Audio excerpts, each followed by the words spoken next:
On my 70th birthday, my daughter-in-law raised a toast. To the old lady going to the nursing home. Soon she'll be just a memory. The whole family laughed.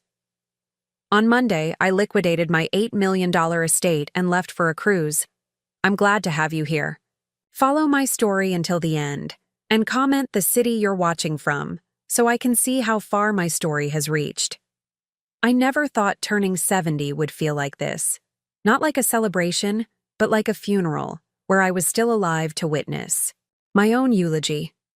The restaurant was beautiful, I'll give them that. My son Michael had reserved a private room at La Maison, the upscale French place downtown. Crystal chandeliers hung from the ceiling, casting a warm glow over the white linen tablecloths. A birthday cake with delicate sugar flowers waited on a side table. Everything looked perfect. I should have known better. I'd spent the afternoon getting ready, putting on my favorite navy blue dress, the one my late husband Thomas had always loved. "You look regal in that color, Vi," he used to say. I wore the pearl necklace he'd given me on our 40th anniversary and styled my silver hair in soft waves. I wanted to look my best. After all, 70 was a milestone. When I arrived, Michael kissed my cheek, his expensive cologne almost overwhelming. "Happy birthday, Mom," he said, but his eyes were already darting around the room, checking his phone. My grandson Tyler, 16 and permanently attached to his smartphone, mumbled a greeting without looking up. But it was Yara, my daughter-in-law, who commanded the room in her red designer dress and glittering jewelry. She air-kissed me, careful not to smudge her lipstick.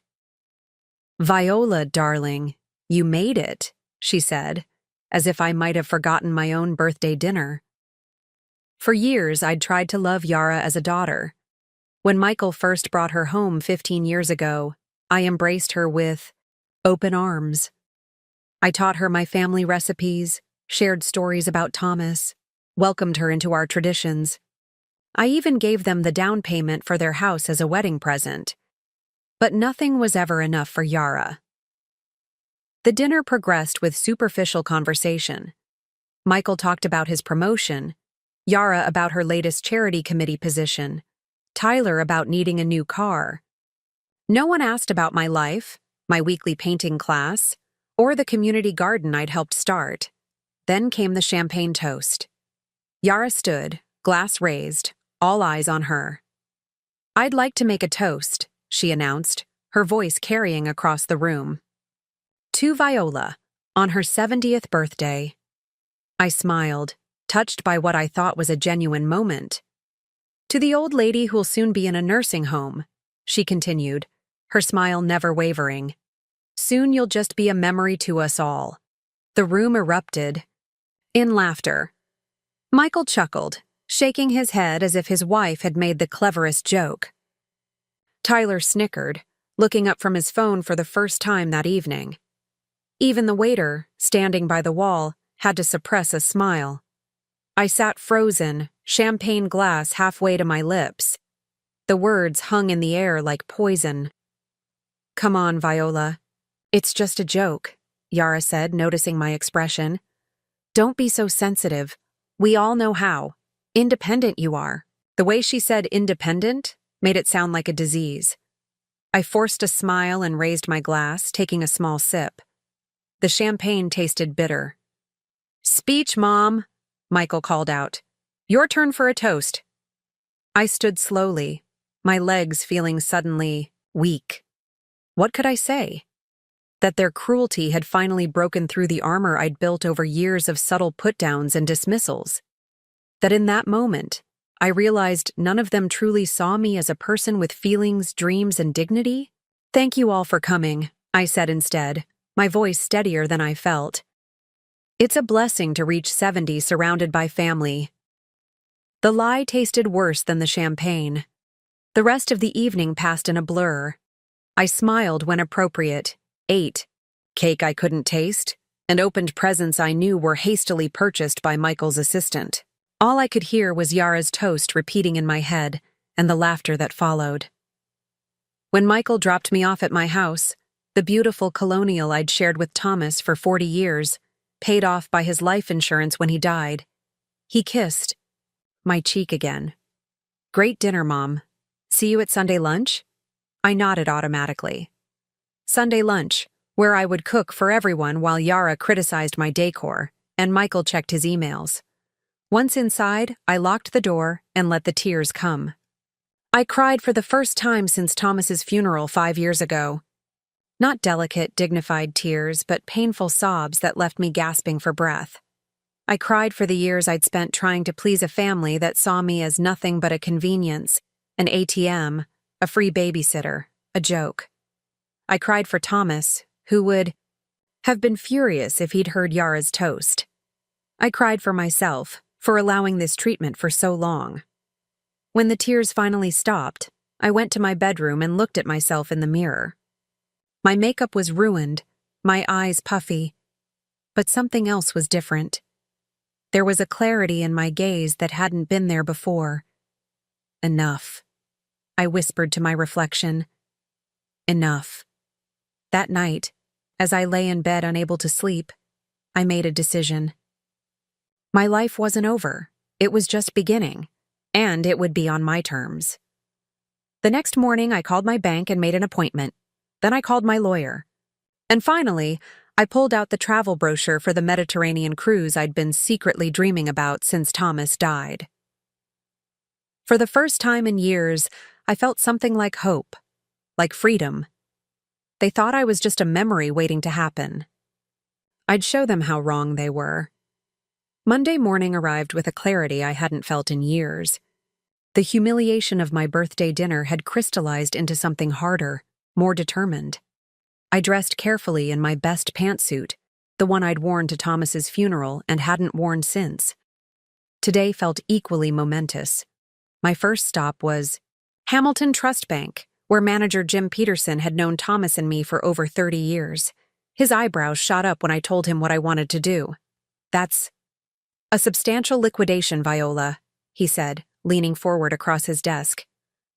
"Are you sure about this? These investments have been performing well."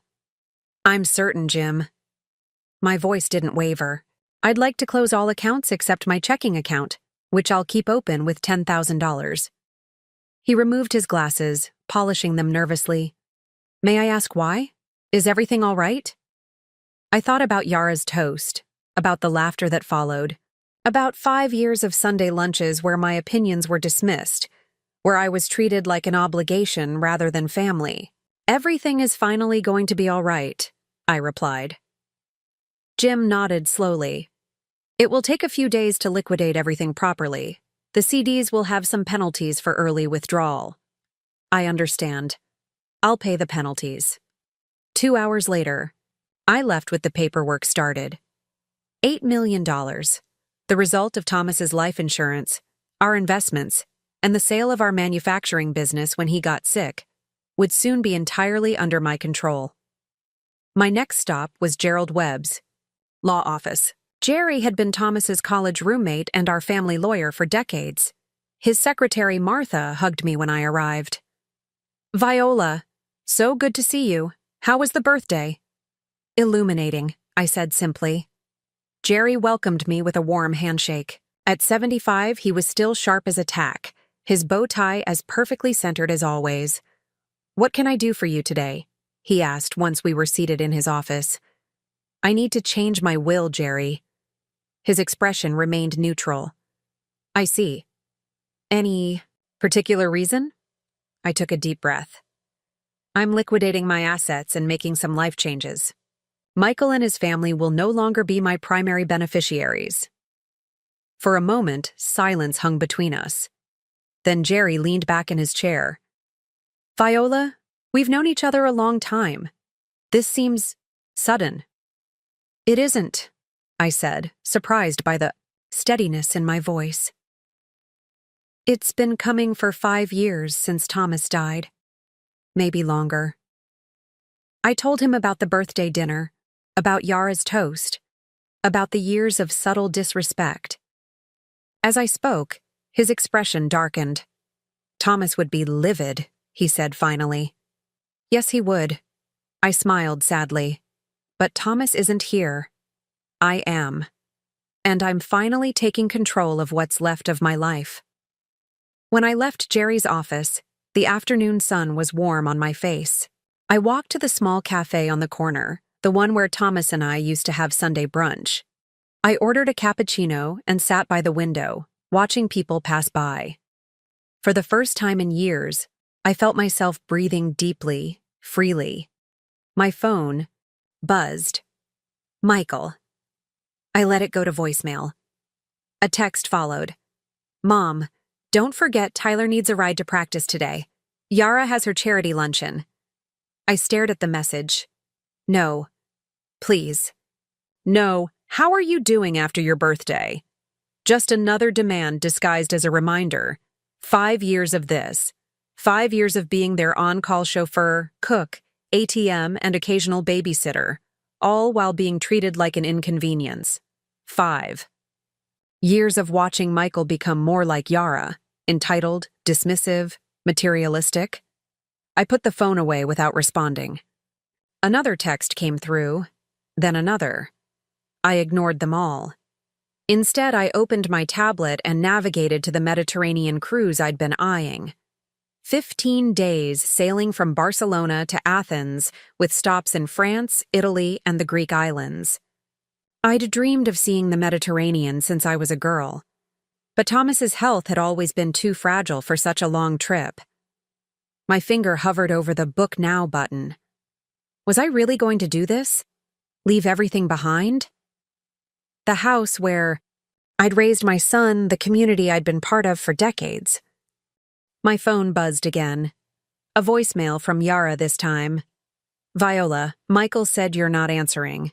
We really need you to get Tyler today. I can't miss this luncheon. It's for charity, you know. Call me back immediately. The imperious tone decided. It for me. I clicked Book Now and went through the reservation process, selecting a balcony suite. Single occupancy. When the confirmation came through, I felt a strange mixture of terror and exhilaration. I'd never traveled alone before. I'd never made such a big decision without consulting someone else. First my parents, then Thomas, then Michael. On my way home, I stopped at Barnes & Noble and bought 3 travel guides to the Mediterranean, a journal, and a book titled Solo Travel After 60. The young cashier smiled at me. Planning a big trip? She asked. The biggest, I replied, returning her smile. At home, I made myself a cup of tea and sat in Thomas's old armchair. We'd bought it the year Michael was born, and Thomas had spent countless evenings in it, reading to our son while I watched from the doorway, heart full. Am I doing the right thing, Tom? I whispered to the empty room. As if in answer, my gaze fell on a framed photo on the mantel. Thomas and me on our 40th anniversary, his arm around my waist, both of us laughing. We'd renewed our vows that day, promising again to cherish each other until death parted us. But we'd never imagined the kind of death that was coming for our family. The slow erosion of respect, the gradual disappearance of love, until all that remained was obligation and convenience. The phone rang again. Michael. This time I answered. Mom, where have you been? Tyler needs... I can't today, Michael, I interrupted. I'm busy. Silence on the other end. I'd never refused him before. Busy, he finally managed. With what? My life, I said simply, and hung up. Then I pulled out my new journal and began to plan the rest of my life. A life that, for the first time in decades, would be entirely my own. The next 2 weeks passed in a whirlwind of preparations. I sold my car to a young couple expecting their first child. I hired a property manager to handle the sale of my house, the beautiful colonial that had been my home for 40 years. I donated most of my clothes to the women's shelter downtown, keeping only what I would need for the cruise and whatever life awaited me afterward. Each action felt both terrifying and liberating, like cutting away anchors I hadn't realized were holding me down. Michael called repeatedly. I answered only. once telling him I was making some changes but offering no details. His reaction was predictable: confusion, then irritation, then demands for explanations I wasn't ready to give. "Mom, you're not making sense," he'd said, his voice sharp with impatience. "What changes? Why now?" "I'll explain everything when I'm ready," I replied. "For now, I need some space." "Space?" He sounded genuinely bewildered. From what? I almost laughed. From being taken for granted. From being the convenient solution to everyone's problems while my own needs were ignored. From the slow suffocation of living as an afterthought in my own family. But I simply said, "I'll be in touch," and ended the call. The morning of my departure arrived crisp and clear. My suitcases, brand new, purchased for this journey, waited by the door. My passport, updated after Thomas died but never used, sat in my purse alongside my wallet, now containing a significant amount of cash and a new credit card linked to my personal account. I took one last walk through the house, touching familiar surfaces, saying goodbye to the home where I'd raised my son, loved my husband, and eventually lost myself. In the master bedroom, I paused at Thomas's side of the bed, still preserved as if he might return any moment. "I hope you understand," I whispered to his memory. "I need to find myself again." The taxi arrived at 9 a.m. sharp. As we pulled away, I didn't look back. At the airport, I checked my luggage with hands that trembled slightly. I was really doing this, flying to Barcelona alone, at 70 years old, to board a cruise ship bound for adventure. The thought was both exhilarating and terrifying. While waiting at the gate, my phone buzzed with a text from Yara. "Viola, Michael says you're acting strange. Remember, we need you for Sunday lunch. Tyler has a game after." I turned off my phone. Without responding, the flight to Barcelona was long but surprisingly pleasant. I watched 2 movies, ate the airline meal without complaint, and even managed to sleep for a few hours. When we began our descent over the Mediterranean coast, the sight of the sun glinting off the azure water brought tears to my eyes. Here. I had made it. The cruise terminal was bustling with activity. I followed the signs for the Celestial Voyager, my heart beating faster with each step. The ship was magnificent, gleaming white against the blue sky, flags fluttering in the gentle breeze. I joined the check-in line, clutching my documents. "First cruise?" asked the woman behind me, her American accent comfortingly familiar. I turned to see a slender woman about my age with short silver hair and bright blue eyes. Her smile was warm and knowing. "Is it that obvious?" I asked, returning her smile. "You have that look of terrified excitement," she said with a laugh. "I remember it well from my first solo trip." "Solo trip," I repeated, testing the phrase. "Yes, I suppose that's what this is." "I'm Agatha," she said, extending her hand. "Agatha Reynolds." "Viola Harrington," I replied, shaking her hand. "Pleased to meet you." "Well, Viola Harrington," she said, her eyes twinkling. "How about we have dinner together tonight? First nights can be intimidating when you're alone." I hesitated only briefly before nodding. "I'd like that very much." After check-in, I found my stateroom on deck 8. The balcony suite was more luxurious than I'd imagined, a queen-sized bed with fine linens, a sitting area with a small sofa, and a private balcony overlooking the sea. I unpacked methodically, hanging my clothes in the closet, arranging my toiletries in the bathroom. As I worked, my phone buzzed from the depths of my purse. I had turned it back on after landing, out of some lingering sense of responsibility. Now I retrieved it to find 6 missed calls and a dozen texts, all from Michael or Yara. The latest was from Michael. "Mom, where are you? The house is empty and your car is gone. Call me immediately." I sat on the edge of the bed, phone in hand. They had gone to the house, probably expecting to find me there, ready to drive Tyler to his game or prepare Sunday lunch. Instead, they'd found emptiness. Now they were panicking, not out of concern for me, but because their carefully arranged lives had been disrupted. A pang of guilt shot through me. Was I being selfish? Abandoning my family without explanation? What kind of mother does that? But then I remembered Yara's toast, the cruel laughter, the years of being taken for granted. I remembered Michael's impatience whenever I expressed a need or desire of my own. I remembered how they had already dismissed me as heading for a nursing home. Soon just a memory. With steady fingers, I typed a brief message. I'm safe, taking some time for myself. We'll be in touch when I'm ready. I hesitated, then added, Please respect my need for space. Then I silenced the phone and placed it in the room's safe. I wouldn't turn it off completely, that felt too final. But I wouldn't let it intrude on this journey either. A knock at my door startled me. I opened it to find Agatha, now dressed in white linen pants and a turquoise blouse. Ready for the sail-away party? She asked, her enthusiasm infectious. There's champagne on the top deck, and we get to watch Barcelona disappear as we head out to sea. I smoothed my hands over my own outfit, a new pale blue dress I'd bought specifically for this trip. Ready, I said, feeling the truth of it settle into my bones. As the ship pulled away from the dock, I stood at the railing beside Agatha, champagne flute in hand. The Barcelona skyline slowly receded, the famous Sagrada Familia visible in the distance.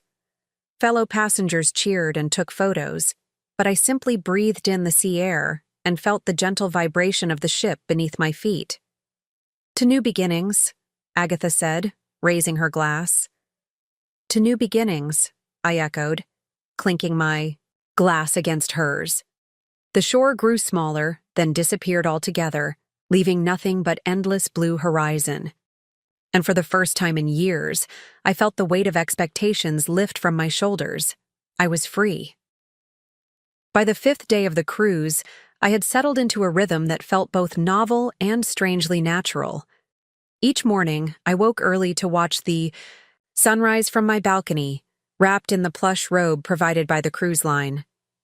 I'd have coffee delivered to my room, then join Agatha for breakfast in the main dining room. Agatha Reynolds had become my unexpected guide to this new world of independence. A widow for 12 years, she had transformed her grief into a passion for exploration. After her husband's death, she'd sold their large suburban home, invested wisely, and now spent half the year traveling. The hardest part, she told me over breakfast as we sailed toward Naples, was convincing my children that I wasn't having a breakdown. They thought grief had made me irrational. I laughed, recognizing the familiar concern disguised as control. What changed their minds? Time, she said, buttering her toast with precision. And the realization that I wasn't asking their permission. I was simply informing them of my decisions. After breakfast, I'd attend an art class or a lecture, then lunch, followed by exploration whenever we docked at a new port. In the evenings, Agatha and I would dress for dinner, sharing a table with other passengers who gradually became friends. A retired professor from Boston, a widowed doctor from Chicago, a couple celebrating their 50th anniversary. For the first time in decades, I was known only as myself, not as Thomas's wife, Michael's mother, or Tyler's grandmother. Just Viola, a woman with her own interests, opinions, and stories to tell, and I was blossoming. In Marseille, I discovered a passion for photography, capturing the vibrant colors of the old port with the new camera I'd purchased in Barcelona. In Rome, I stood before Michelangelo's Pietà with tears streaming down my face, moved beyond words by its beauty. You're changing, Agatha observed as we shared a bottle of wine on my balcony that evening, the lights of the Italian coast twinkling. In the distance, I can see it happening day by day. Is that strange? I asked, swirling the ruby liquid in my glass. To change so much at 70? She laughed, a rich sound that carried on the sea breeze. What's strange is thinking we ever stop changing. Life is constant transformation, Viola. The tragedy is when we let others freeze us in place.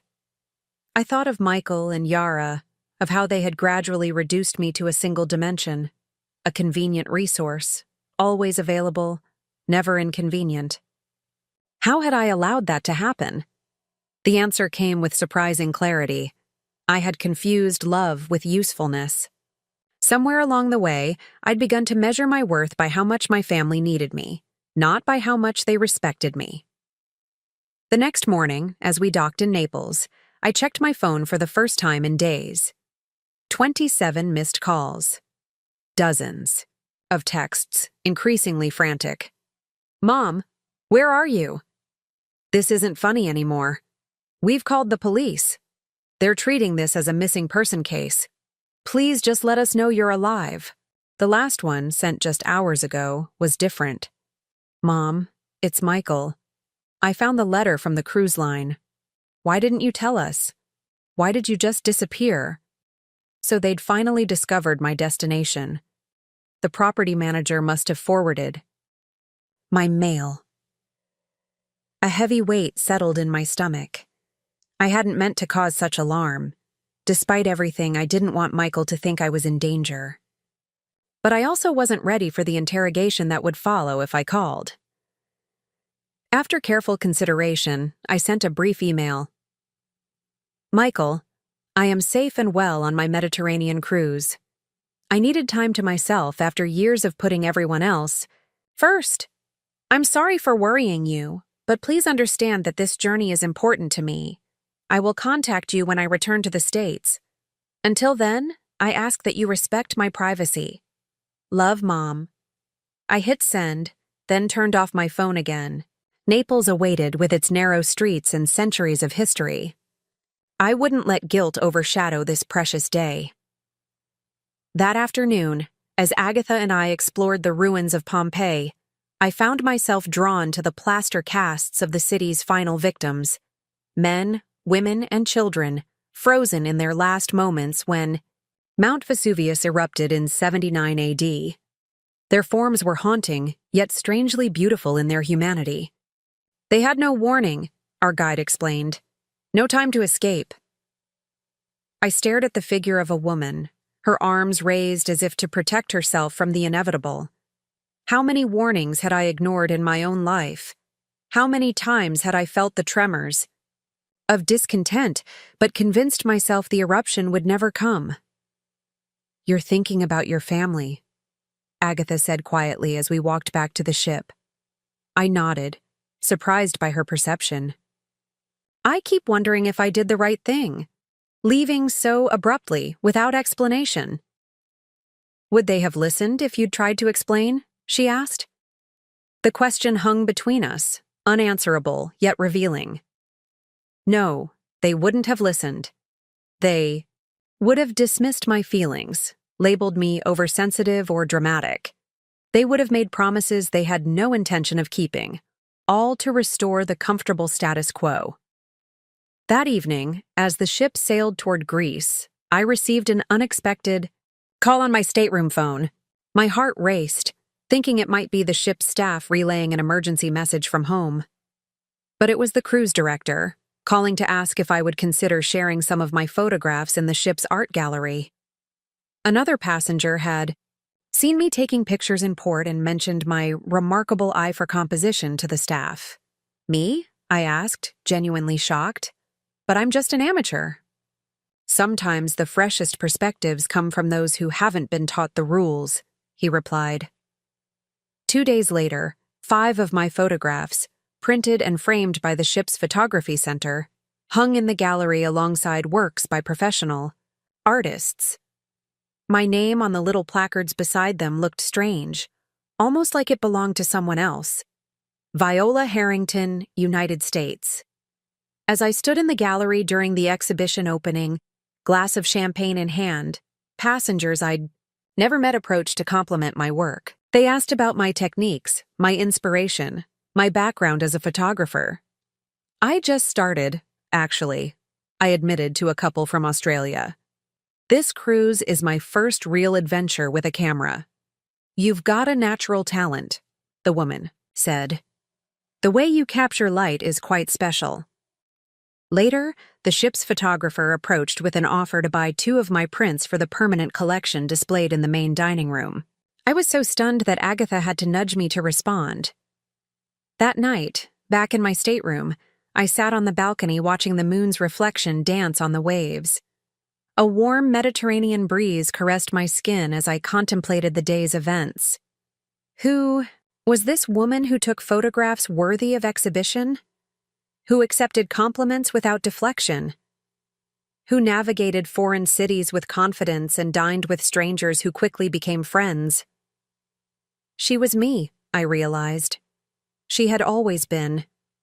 Me, buried beneath layers of obligation and expectation, and now, like a butterfly emerging from a chrysalis, I was finally spreading my wings. My phone sat on the bedside table, still turned off. Michael and his family felt distant now, as if they existed in another life, one I had carefully packed, away like winter clothes in summer. Tomorrow we would arrive in Santorini. I had already decided to take a watercolor class offered on the island, to try my hand at capturing the famous blue domes and whitewashed buildings in a new medium. I was no longer just existing. I was living, discovering, becoming. And I had no intention of going back to the woman I was before. Chapter 5. The return on her own terms. The Mediterranean cruise that was supposed to last 15 days stretched into 30, then 45. When we reached Athens, the final destination on the original itinerary, Agatha convinced me to join her on the ship's continuing journey to Istanbul and the Black Sea. "Why rush back?" she asked, as we sipped ouzo in a small taverna overlooking the Acropolis. "What's waiting for you that can't wait a little longer?" I couldn't think of a single reason to say no. Those extra weeks were a gift I gave myself without guilt. I explored ancient ruins in Ephesus, wandered through the Grand Bazaar in Istanbul, and watched the sun rise over the Black Sea from the ship's deck. I continued taking photographs, now with growing confidence, and even sold 3 prints to fellow passengers. But eventually, the extended journey came to an end. As the ship docked in Barcelona once more, I felt a strange mixture of sadness and resolve. I wasn't the same woman who had boarded this ship nearly 2 months ago. "What will you do now?" Agatha asked as we exchanged contact information. She was continuing on to a photography retreat in Provence, an invitation she'd extended to me as well. "I need to go home," I said, surprising myself with the certainty in my voice. "Not to stay, but to settle things properly." She nodded, understanding what I couldn't fully articulate. Running away had been necessary, a radical act of self-preservation.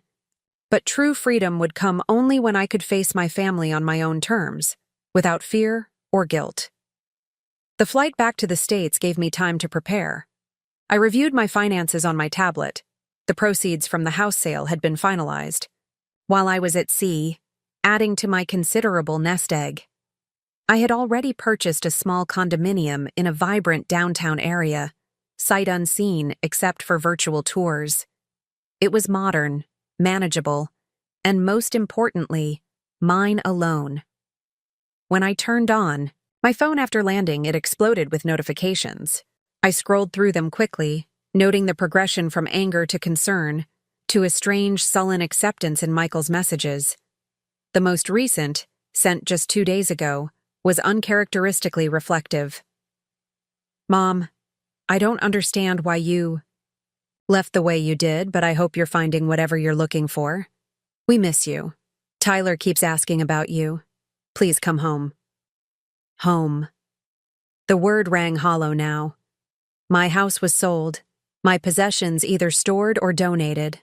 Home was no longer a place but a feeling, the feeling of being true to myself. I checked into a hotel rather than calling Michael immediately. I needed one more night of independence, one more morning of waking up answering to no one but myself. The next day, I rented a car and drove to Michael and Yara's sprawling suburban house. The familiar route felt strange now, as if I were navigating someone else's memory. When I pulled into their driveway, I sat for a moment, gathering my courage. The door opened before I could knock. Michael stood there, his expression a complex mixture of relief and wariness. "Mom," he said, his voice cracking slightly. "You're back." "I'm back," I confirmed, stepping inside when he moved aside. The house was exactly as I remembered, tastefully decorated in the neutral tones Yara preferred. Immaculate to the point of feeling unlived in. Tyler sat at the kitchen counter, his eyes widening when he saw me. "Grandma!" he exclaimed, showing more enthusiasm than he had in years. "You look different." I smiled, touching my hair, now styled, in a shorter, more modern cut than the conservative style I'd worn for decades. My clothes, too, were different. A coral blouse and white pants purchased in Santorini, with a turquoise necklace made by an artisan in Istanbul. "Where's Yara?" I asked, noticing her absence. "Pilates," Michael replied, studying me as if I were a puzzle he couldn't solve. "She'll be back soon." "Mom, what happened? Why did you just disappear like that?" I set my purse down and took a seat at the kitchen island. "I needed to find myself again," he frowned. "Find yourself? Mom, you're 70, not 17. The old me would have flinched at his dismissive tone. The new me simply smiled. "That's exactly the problem, Michael. Somehow, we've all bought into the idea that after a certain age, women should just fade, become convenient, stop having dreams or needs of our own." Tyler, surprisingly, nodded. "Like in that toast at your birthday. That was cold." Michael had the grace to look uncomfortable. "That was just Yara's sense of humor. She didn't mean anything by it." "She meant exactly what she said," I replied calmly. "And so did all of you when you laughed." The front door opened, and Yara's voice called out, "Michael? Whose car is in the driveway?" She appeared in the kitchen doorway, yoga mat under her arm, her expression freezing when she saw me.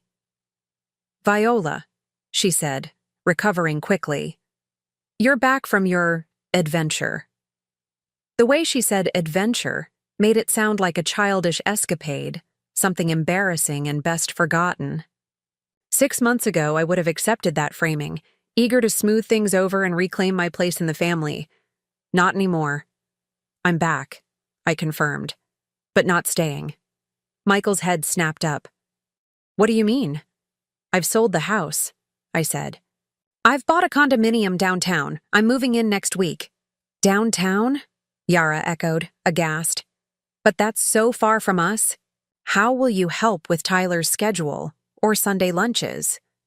There it was, the assumption that my primary value lay in my usefulness to them.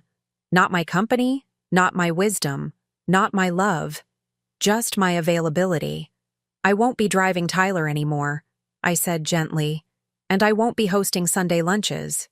I'll be happy to meet you at restaurants, though, perhaps once a month." Michael stared as if I'd started speaking in tongues. "Mom, what are you saying? What about family?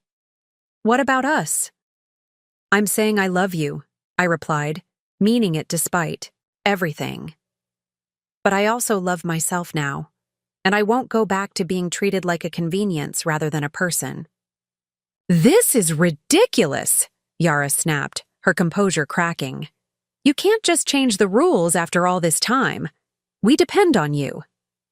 "That's the problem," I said, meeting her gaze steadily. "You depend on me, but you don't respect me." The silence that followed was heavy with truth. Tyler, showing wisdom beyond his 16 years, finally broke it. "Grandma's right," he said quietly. "We've been taking her for granted."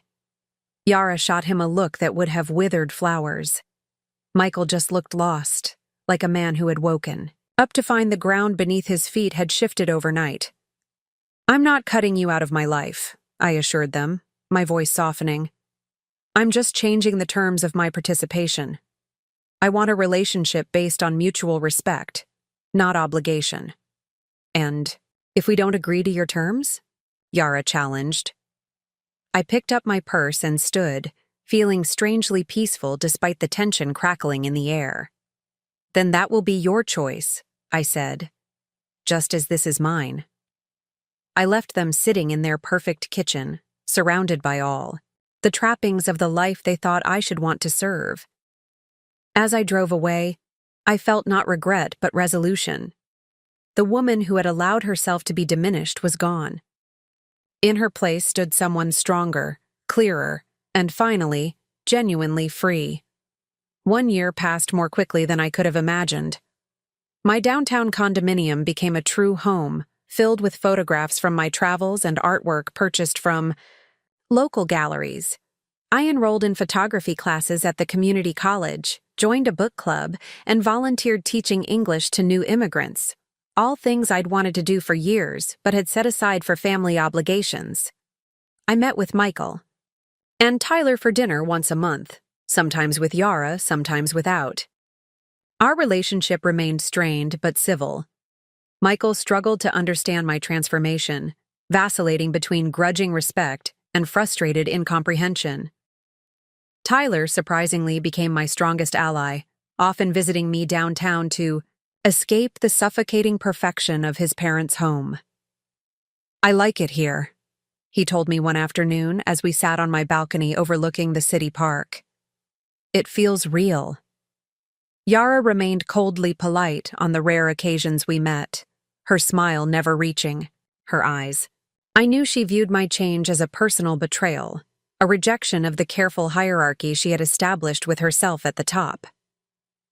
As my 71st birthday approached, I decided to host a small celebration in my new home. Not out of obligation, but because I wanted to mark the occasion surrounded by the authentic connections I'd cultivated over the past year. "You should invite Michael and his family," Agatha suggested during our weekly video call. After returning from Europe, she had moved to Santa Fe to pursue her photography, but we remained close friends. "Even Yara?" I asked, only half joking. "Especially Yara," Agatha replied. "Show her what grace looks like." So I sent the invitations, one to Michael, Yara, and Tyler, and others to my new friends, my photography instructor Sandra, my neighbors David and Ruth, and several members of my book club. The day of the party arrived warm and clear. I prepared simple but elegant hors d'oeuvres, set out wine and sparkling water, and arranged fresh flowers in the vases I'd brought back from Greece. My home looked beautiful, a reflection of the woman I had become. Sandra and the book club members arrived first, bearing gifts and warm hugs. David and Ruth followed with a bottle of champagne. We were chatting comfortably when the doorbell rang again. Michael stood there, Tyler beside him. "No Yara." "Happy birthday, Mom," Michael said, kissing my cheek. "Yara sends her regrets. She has a charity committee meeting." The old me would have been hurt by her absence. The new me simply nodded, unsurprised. "Come in. There are people I'd like you to meet." As I introduced my son and grandson to my friends, I watched Michael's face carefully. He seemed genuinely shocked by this glimpse into my new life. These interesting, accomplished people who valued my company, who knew me as Viola the photographer, Viola the avid reader, Viola the traveler. Not as Michael's mother or Tyler's grandmother, but as myself. Tyler integrated easily, engaging David in a conversation about architecture, his newest interest. Michael lingered at the edges, a stranger in this world I had created without him. After everyone had arrived, Sandra called for attention. "I have an announcement," she said, smiling at me. "Our very own Viola has been selected for the Community Art Center's Emerging Photographers exhibition next month. 3 of her Mediterranean series will be featured." My friends applauded enthusiastically. Michael's eyebrows shot up in genuine surprise.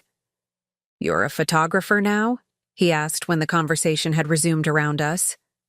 "I'm many things," I replied. "Photography is just one of them."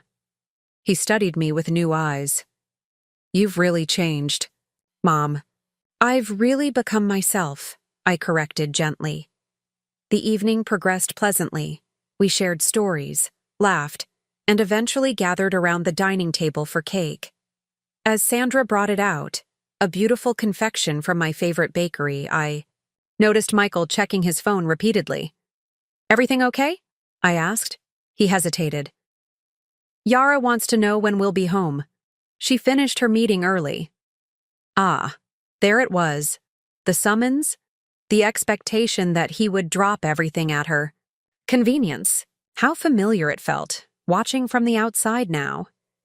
"You should invite her to join us," I suggested, surprising myself with my own sincerity. "There's plenty of cake." Michael looked doubtful, but sent the text. 10 minutes later, the doorbell rang again. Yara stood there, impeccably dressed as always, a small gift bag dangling from her fingers. "Happy birthday, Viola," she said, her smile practiced. "I hope I'm not intruding." "Not at all," I replied, ushering her in. "We're just about to have cake." As we gathered around the table, my friends raising their glasses in birthday toasts, both heartfelt and humorous, I watched Yara taking in the scene. Her eyes darted from the tasteful decor to my relaxed, happy guests, lingering on the framed photographs that now lined my walls, tangible evidence of my new identity. When everyone had been served cake, I stood to offer my own toast. "Thank you all for being here," I said, looking around at the circle of faces, some new, some familiar, all dear to me in different ways. A year ago, I couldn't have imagined standing here, in my own home, surrounded by such wonderful people. I've learned that it's never too late to discover who you really are. My friends raised their glasses with murmurs of agreement. Even Michael smiled, though something wistful flickered in his eyes. Only Yara remained stone-faced, her glass barely lifted. After cake, as conversations formed and reformed around the room, Yara approached me near the kitchen. "So, this is your new life," she said, gesturing vaguely at the apartment. "All alone." "I'm not alone," I corrected her. "I'm independent." "There's a difference." She gave a small, dismissive laugh. "At your age, isn't it the same thing?" The comment was so similar to her cruel birthday toast a year ago, yet now it held no power to wound me. "No, Yara," I said calmly. "Being alone is what I felt sitting at my own birthday dinner while my family laughed at the idea of me being just a memory. This," I gestured to my home, my friends, my photographs. "This is being complete." Her smile faltered, uncertainty flickering across her perfect features. I continued, my voice gentle but firm. "A year ago, you thought I was finished, ready for the shelf or the nursing home. But look around, Yara. I'm just getting started." Before she could respond, Tyler bounded over, excitement lighting his face. "Grandma, David says you might be able to photograph his daughter's wedding next spring. Is that true?" I smiled at my grandson, now taller than me and showing signs of the thoughtful man he might become. "Yes, we've been discussing it. David's been very supportive of my work." Yara's eyes widened. "You're doing professional photography now?" "Semi-professional," I clarified. "I'm still learning, but yes, I've been paid for my work." Something shifted in her expression, a reluctant reassessment. For perhaps the first time, she was seeing me as a person in my own right, not just an extension of her husband's family or a convenient resource. As the evening wound down and guests began to leave, Michael approached me with a hesitant smile. "This was nice, Mom. Different, but nice." He paused, then added awkwardly, "I'm proud of you." The words warmed me, though I no longer needed his approval the way I once had. "Thank you, Michael. That means a lot." After everyone had gone, I stood on my balcony watching the city lights, a glass of champagne in hand. The night air was cool against my skin, carrying the promise of autumn. I thought about the journey of the past year, from the humiliation of that birthday dinner to the quiet triumph of tonight's celebration, from invisibility to recognition, from obligation to choice. Yara's toast had been cruelly accurate in one sense. The woman I was then truly had become just a memory. But in her place stood someone stronger. Someone who had refused to be diminished by others' limited expectations. I raised my glass to the night sky, to the stars that had guided sailors for millennia, to the vast universe that held endless possibilities, even at 71. To the last laugh, I whispered and drank deeply. My story wasn't ending. It was just beginning to be told in my own voice, finally loud enough to hear. Now I'm curious about you who listened to my story. What would you do if you were in my place? Have you ever been through something similar? Comment below. And meanwhile, I'm leaving on the final screen 2 other stories that are channel favorites, and they will definitely surprise you. Thank you for watching until here.